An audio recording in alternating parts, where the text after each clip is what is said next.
with the most, Monster Mo bringing the heat. Every episode is a real treat. Just talk, real talk every single day. Tune in, listen up, and let Monster Mo cook on YouTube.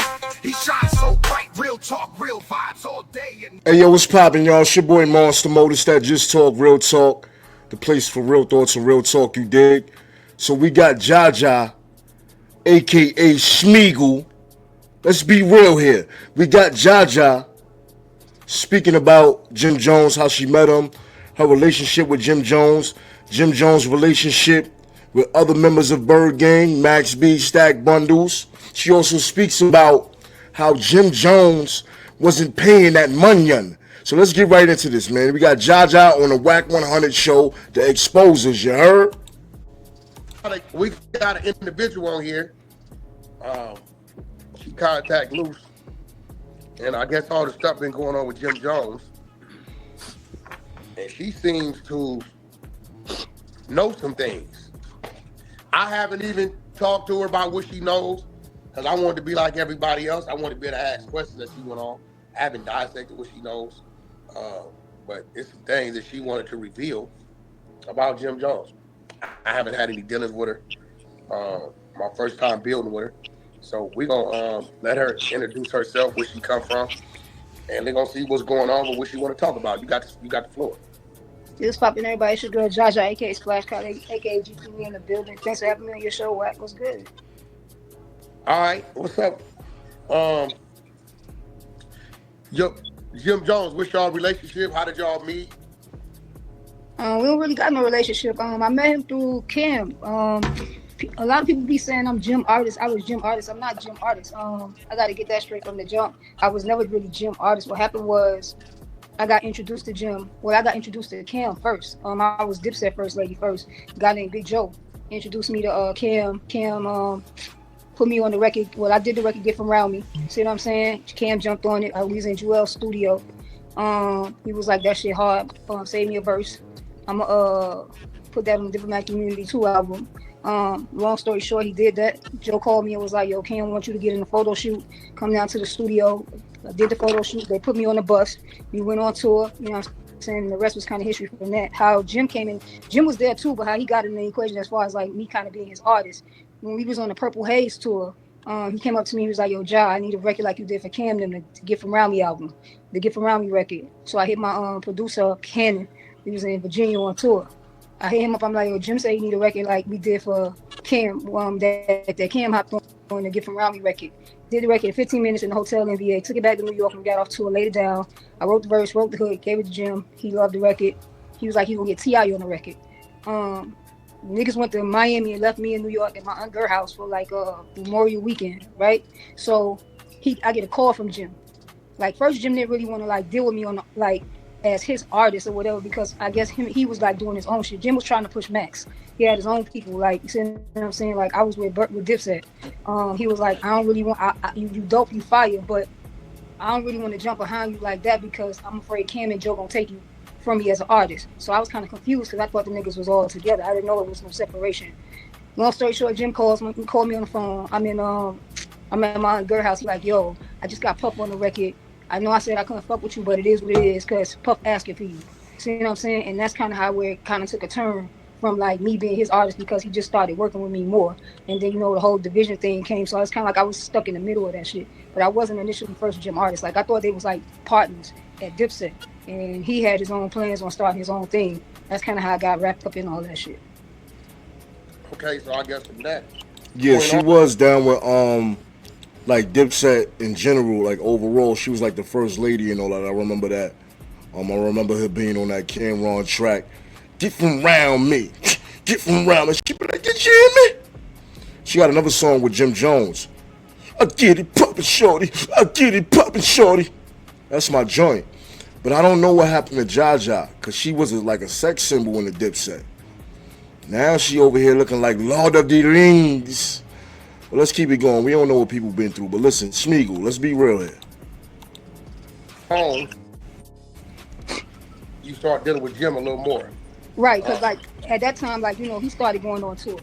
So he did, you know, he was on Harlem Diary of the Summer. Like, he got Jim his first $1 million deal through Koch. You know what I mean? Like, and he, took that money and did whatever he did with it. He really ain't giving me nothing. He ain't give me nothing out of it. See what I'm saying? I can't speak for nobody else, but I know I ain't get paid not one red cent dime. Wow. And you was the one writing the records, right?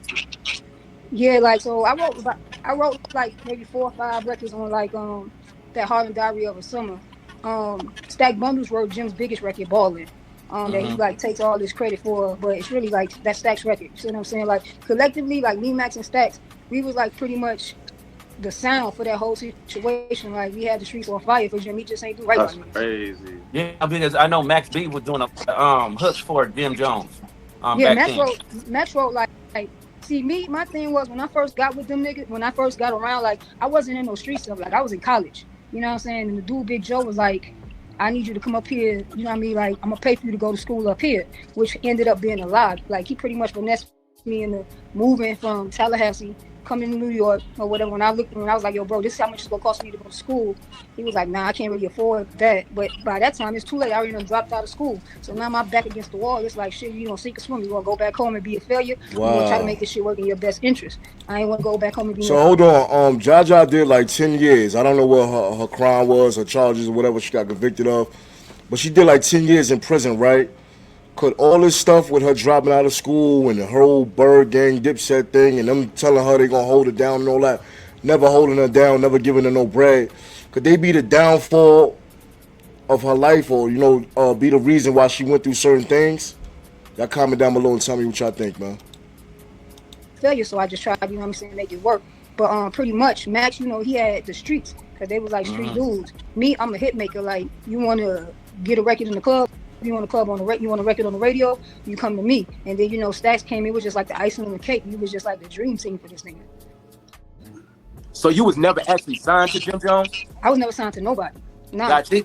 See, They was the dream team for Jim Jones. That's crazy. So what she's saying is they sat up there, Jim Jones, Max B, and Jaja, making and creating songs for Jim Jones to go perform, to go record, put them out, perform them, and make money while he gives them nothing.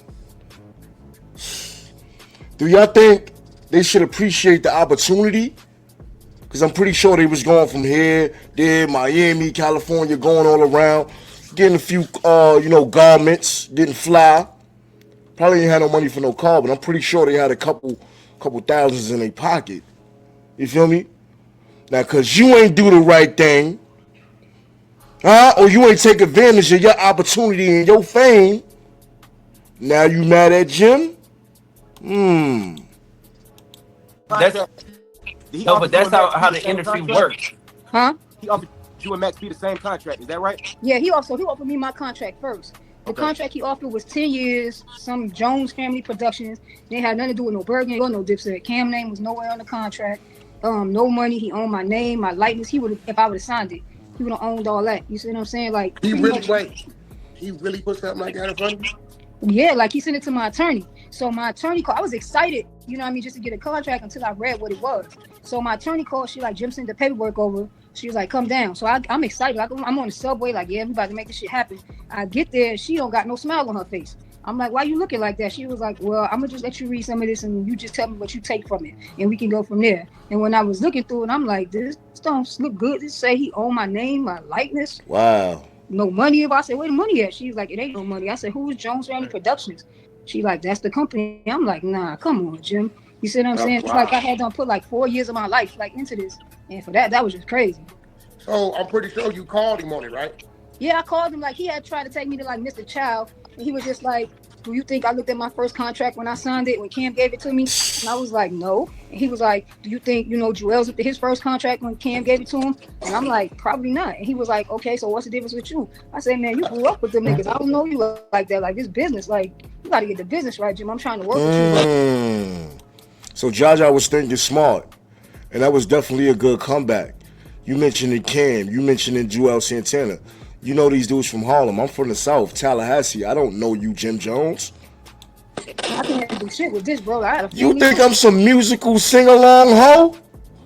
I'm Jaja. Did you hear me? Like, so we was like pretty much doing Ring Around the Rosie. I still was going on the road.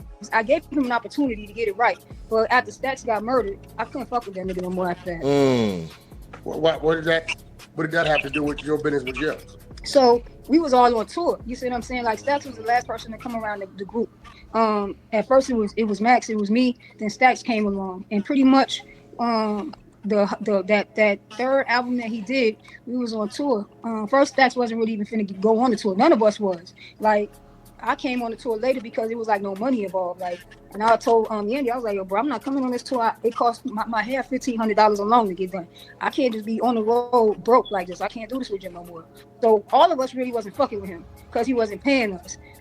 So Yandy was like, well, I'll give you $2,000, or he said he's gonna give you $2,000 for like your clothes, and then he'll give you $300 a show, man, or whatever if you just come on tour. Because I was like, shit, give me $1,000. I was like, I would have been happy with $1,000 a show, but he only gave me like $300.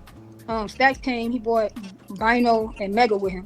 But he was just like, he was beefing with niggas in his hood. He had like issues. That's the only reason why he really came on the tour.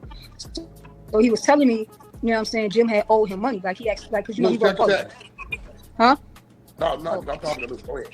We listen. Yeah, so he had Roll Ballers. So at the time, Stacks and 50 Cent had the same attorney.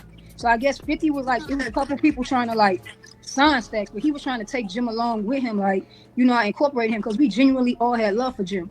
So anyways, you know what I'm saying, the only reason why I'm on tour is because I got beef in the hood. I got to lay low for me. He's like, this nigga Jim supposed to give me 50 bands, but he keep playing. So the 50 went from I'm gonna give you 50 to 30 to 20 to one time we was in the studio, and this is like a few days before Stacks passed away. We was in the studio, Stacks comes to the studio, and he's like, you know what I'm saying, I'm gonna talk to this nigga because I gotta get out my situation.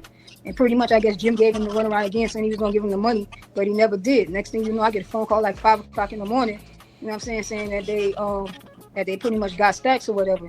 So I just always held that against him because I'm like, nigga, like this man made your biggest record and you ain't do nothing to help him. All that money that you used to come to the studio counting $20,000-$30,000 in our face. You see what I'm saying? Like niggas supposed to be happy about you counting this shit, but you're not sharing with the people who help you be in position. You know what I mean? So I'm gonna stop it right there, man. You heard what Jaja said. Jaja is exposing the boy Jim Jones, the man Jim Jones. So basically she's saying Stack Bundles, Max B, and herself was Jim Jones's dream team, you heard? And they was making all that music, but not getting compensated for it. So I'm gonna try to comment down below and tell me what y'all think. And also, I feel like she said she could never forgive Jim Jones for what happened to Stack Bundles. So I feel like she's blaming Jim Jones because, you know, Jim Jones didn't give Stack Bundles that money where he could have maneuvered and got up out the hood and all that. You feel me? So I'm gonna try to comment down below. Tell me what y'all think, man. Salute the Wack 100 and the exposers and all that for that content. You heard? It's your boy Monster Mo. It's that Just Talk, Real Talk, the place for real thoughts and real talk. You dig? Don't get caught slipping. And stay off that social media, man. Yo, you know I never wore those, but feel like I'm putting on those 40 B-lows. It's a war, yo. Shit you wear when it comes. Subscribe. Got the juice and it's really coming. Subscribe. Rockin' red, yelling bees up. Yeah. Monster Mo, I'll make you bleed from your fucking nose. My crib fuck with me, show me something it's cold. Man, fuck that game talk, go get some of them hoes. I gotta motivate, I cannot stay up in the same place. I can't just follow everything some game say. I feel like in my time back in the day wasn't no play. It always was a robbery on payday. I carry guns or a knife. The bitches had mace spray, and why don't do no drive-bys with an AK? Whoever poppin' shit don't hate on me, I just say they gay. Never say that shit up in my face, okay?